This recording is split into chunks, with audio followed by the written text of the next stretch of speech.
Hello everybody, I'm Adrian Clarke. This is The Breakdown. Thank you for joining me today.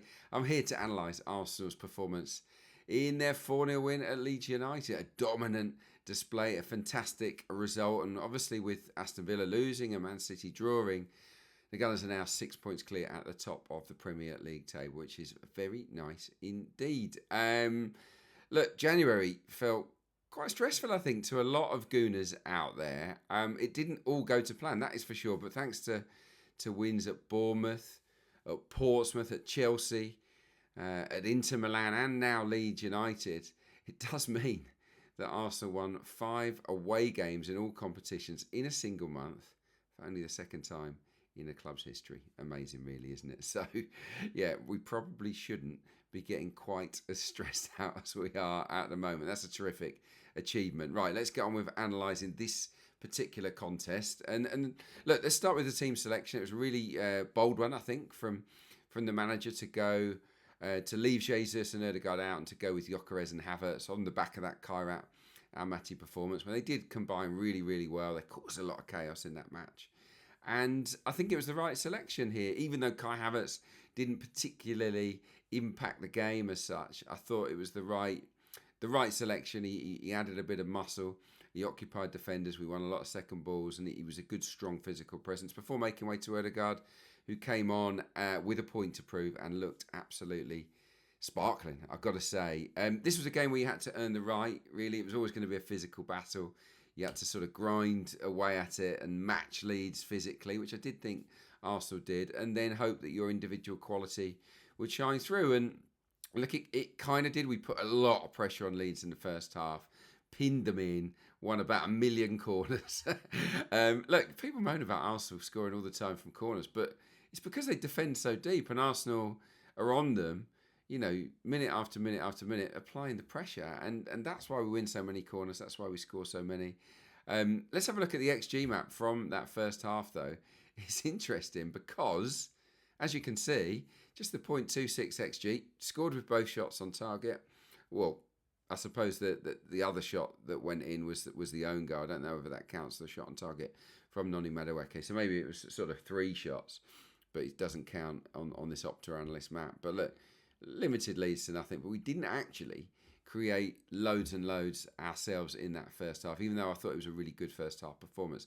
Daniel Farke changed it at half time. He went from a back 5, which they've been working really well with. They'd lost 1 in 10, by the way, ahead of this game. He changed it. He thought 2-0 down, let's go for it. Take off a defender, go to a back 4, brought on 2 attacking players, and they went for it. And for the first 15 minutes of the second half, they gave it everything they got. I mean, they created 1 header from a corner on target, and that's kind of it.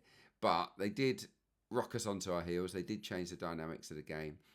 And then we made our changes on the hour.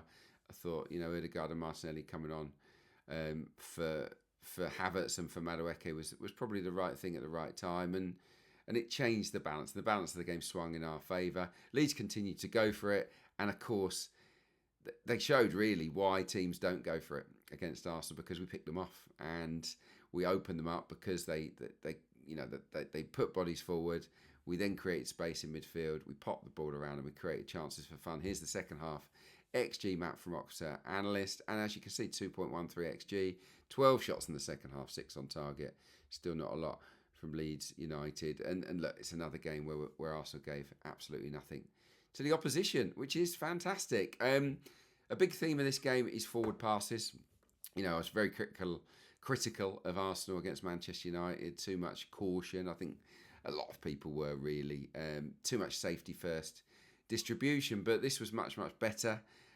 We made 252 forward passes, which won't mean a lot to you. It's kind of above average, but nothing crazy. But what it is a 64% of our passes went forward, and that is a 5% increase on that Manchester United game. And it did show, I think. We were much more braver, looking to play the ball between the lines, taking those risky options on. It was a conscious effort, I thought, from all the guys at the back and also from the players in midfield. Gabriel Magalhaes, for me, his distribution was really different to how it has been for a lot of this season. He's never afraid to make the forward pass. But often, you know, centre-backs will just go side to side and just do little passes into Zubimendi. In this game, it was really different. Here's an example. This actually came from a a stoppage where we put our hand on the ball and played. But look at this for a pass between the lines. It's brave to Kai Havertz. He's in a lovely pocket of space behind the Leeds midfield. That kind of pass was what Gabriel Magalhaes was prepared to do. And we flip it on here to his pass chalkboard. Some of these are successful, some of these are unsuccessful via Opta Analyst. A lot of the longer passes were unsuccessful, but not all of them. But you just see he's gone for it. He's gone for those longer balls. He's trying to go from back to front quickly. And I thought that was a story of the game, really. I think in general, a lot of our players tried to do that. Another pattern, of course, is crosses. 3 of our 4 goals came from perfect crosses, played at pace, with loads of whip on them, and quite a low trajectory on most of them as well. This was a masterclass, really, in how to cross a ball. The first one was a great goal, wasn't it? That was the big one. Zubimendi had to make that breakthrough, or we needed the breakthrough, and Zubimendi provided it from that Madueke cross. Obviously, he came in last minute, Madueke for Saka, and did ever so well. Let's remind ourselves of what happened in the build-up to that, because it is quite interesting. Here we go. As Madueke is shaping up to sort of cut inside and beat his man and cross the ball, I've circled there the 3 players there. Gyökeres is there, Havertz is there, and Zubimendi. And it's a 3 versus 2. It wasn't a 3 versus 2. It was a 3v3 because Calvert-Lewin picked up Zubimendi, but he's been attracted to Timber, who's made a little run forward, and that was a fatal mistake because as you wind it on, that 3v2 it undoes Leeds United. They made their choices. They picked up Gyökeres, they picked up Havertz. That left Zubimendi free, and he was the man, of course, that got on the end of that wonderful cross from Madueke. So yeah, it was a perfect start. Obviously, the second goal is not a lot to analyse. It's a brilliant, wicked in-swinging corner from Madueke. I think he used the wind well. Keeper's made a big ricket. We didn't have any players around him or Calvert-Lewin, really. It was just the pace of the ball that beat the goalkeeper. That was a good left-footed cross, and we saw another one, didn't we, in that second half from Gabriel Martinelli. Remember, he's a right-footed player. He's playing on the right wing in that second half, but he cuts infield and he whips an absolute beauty into the box for Victor Gyökeres to score. Let's look at the move, because I think that was really, really interesting as well, and it was kind of it followed the pattern of what we saw from Arsenal in the second half, in particular, where we really made that midfield big and opened them up. Here we go. You'll see here Zubimendi's gone deep. Rice on the far side. So the 3 midfielders spread right across the pitch there. Zubimendi gets it deep, goes to Saliba. Saliba then plays that braver pass into Ødegaard between players. Ødegaard's made a really clever run, actually, across the pitch. And Ødegaard just takes a touch, and as we move it on, we have to freeze it here, because it's a great position. It's a lovely pass, obviously, from Ødegaard. Flicks it down the line. But I've circled a couple of players here. I've circled the left-back, Gudmundsson, because, as you'll see, Martinelli has taken up a position infield and Timber has held the width. I like that a lot.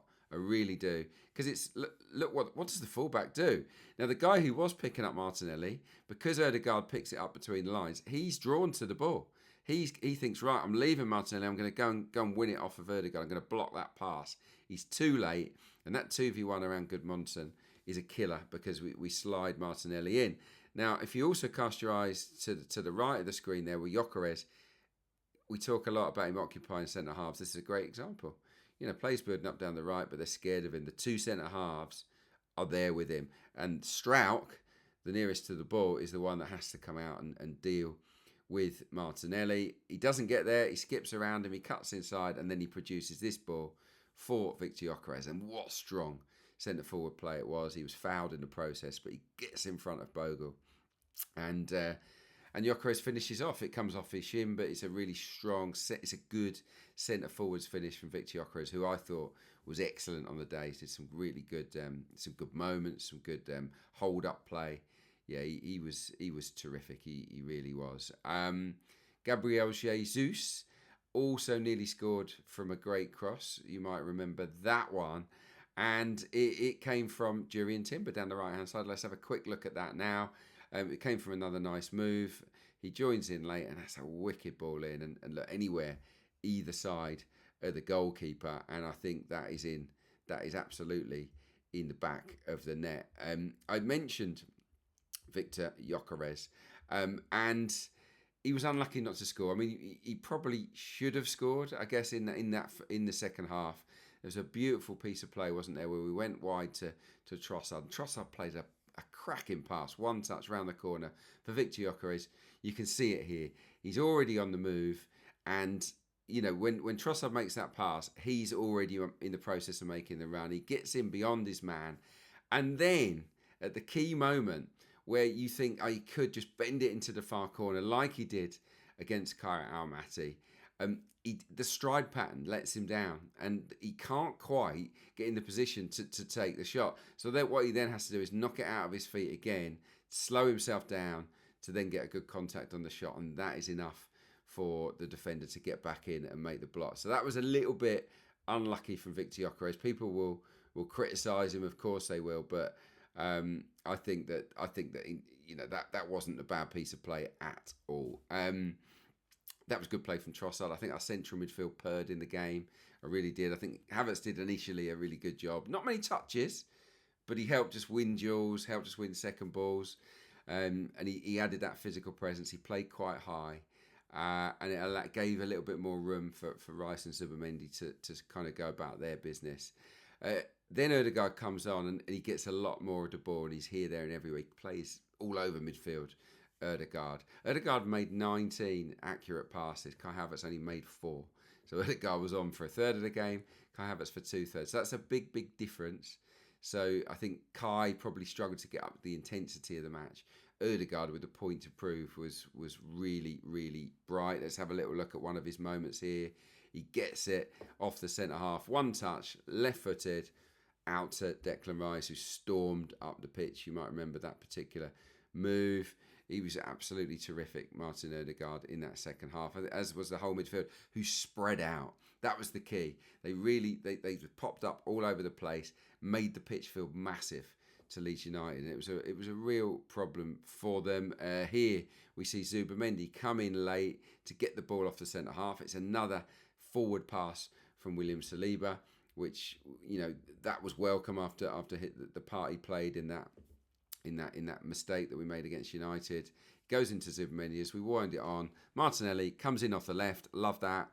And look who's there. Martin Ødegaard in a pocket of space arrives perfectly to continue what was a lovely move. And yeah, it was we sort of smoothly bypassed Leeds throughout the game, and particularly in that second half. Let's look at the fourth goal. Great finish, wasn't it, from Gabriel Jesus? But the build-up itself was decent as well. It involves two of the subs. Well, it involves all of the subs, actually. Calafiori, who I thought did okay when he came on, strides forward, plays a forward pass. Here it is, between the lines to Martin Ødegaard. Lovely little pocket of space he's got. And Martin is brave. He doesn't try and play the safe pass. He feeds it into Jesus. Little Cruyff turn. And then he does a beautiful little stop-start, doesn't he, motion.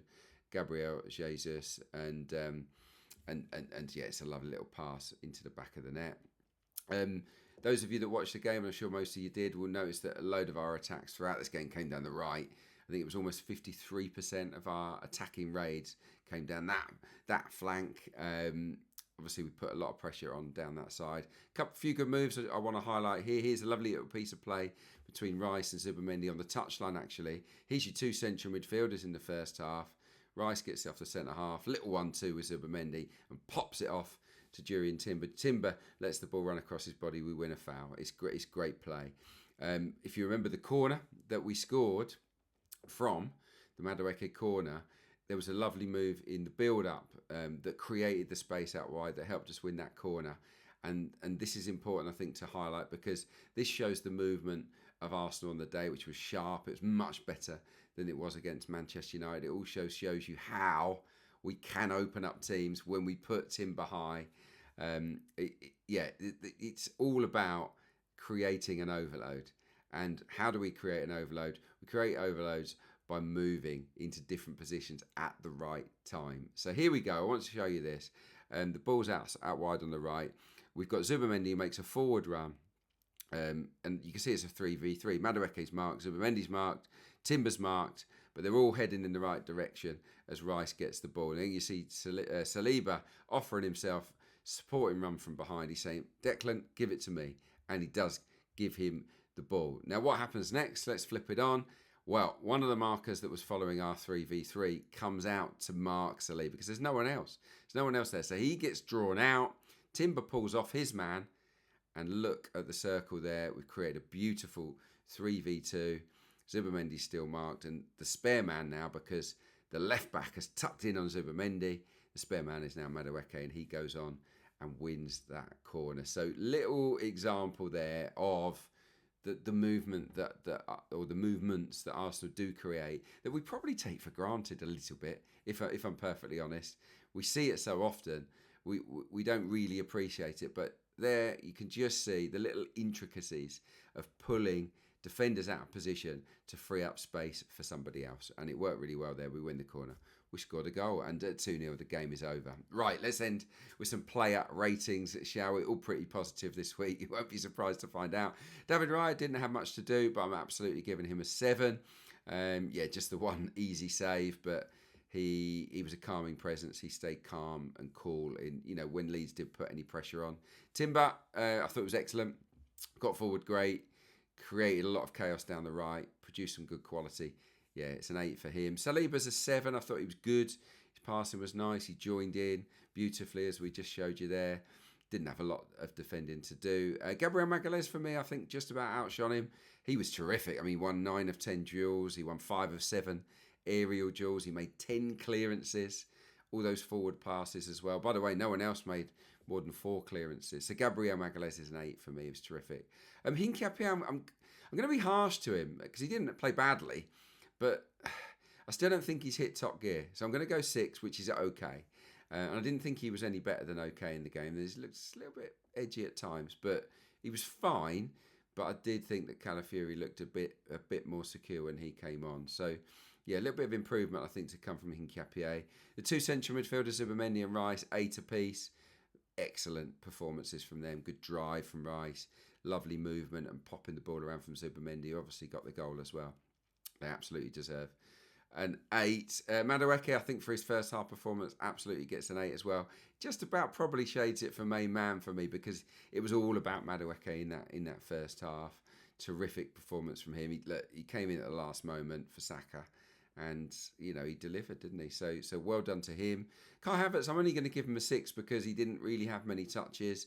He didn't impact the game in the way that we'd love him to, but I still think he had a good role to play, and there's a lot more to come. He was sensational against Kairat. Not so much here, but the minutes will do him good. Leandro Trossard's a 7. He was tricky. Not a lot came down his side. That pass for Gyökeres that I highlighted was outstanding, and yeah, he had some good moments in the game. And then I'm going to go with Gyökeres. I'm going to go 8. Gets his goal. His link play was good. His hold-up play, we forgive him the miss. I thought it was a step in the right direction. He wanted the ball. He was taking responsibility, Victor Gyökeres, and that is what we want from our centre forward, isn't it? As for the subs, fantastic. I thought almost all of them did brilliantly. Ødegaard's a definite 8. He was a magnet to the ball, made things happen. Gets himself an assist, of course. Martinelli also got an assist. He was terrific down the right. Showed actually to the manager and to all of us that, hang on, don't forget about me. You got Saka, you got Madueke, yes, you got Dowman, but I can play down the right if you need me to, and he showed it there. That was a really, really smart movement from him in general, and of course good quality as well in the moments that matter. Eza probably was a 6. He didn't get on. He didn't do anything wrong. He just wasn't on for very long, and I would probably give Calafiori a 7. Played a good part in that last goal, and I thought he looked pretty good when he came on. As for Mikel Arteta, I think he was excellent. He was maybe the main man. I'm going to give Arteta a 9 here. I think he picked the right team. He made the right changes at the right time. The speech that he made ahead of the game in terms of the press conference, first class. Loved the positivity, loved the messaging. It was a really strong team performance that just told all our rivals that no, we're not going to bottle this. We are a proper team, and we're going to go to Leeds, which everyone says is a tricky game, and we're going to wipe the floor with them. We're going to dominate and demolish them, and that is exactly what we did. And I think the manager set the tone for this performance, and therefore I make him main man, and he gets a 9 out of 10 from me. Big game on Tuesday night against Chelsea. Woof, tough one because they're in form at the moment, scoring goals, letting in goals, but scoring goals. under Liam Rosenior. The only game he hasn't won was us in the first leg. So this is tricky, and we'll have to play well. But I'm excited about it, and I'm looking forward to bringing you the breakdown after that game. So from me, it is a bye for now. Thanks for all the messages. Thanks for all the likes, all the subscriptions. Absolutely amazing. I think I'm up to 25,000 subscribers now, which is just amazing. So thank you so much for the support and for the really nice messages that you send me as well. It keeps me going. It gives me motivation to keep making these videos. And if you've got any questions, if you've got any comments about what I've said today, please do send us a message, and I'll try to get back to you in the coming days. For now, though, it's bye from me.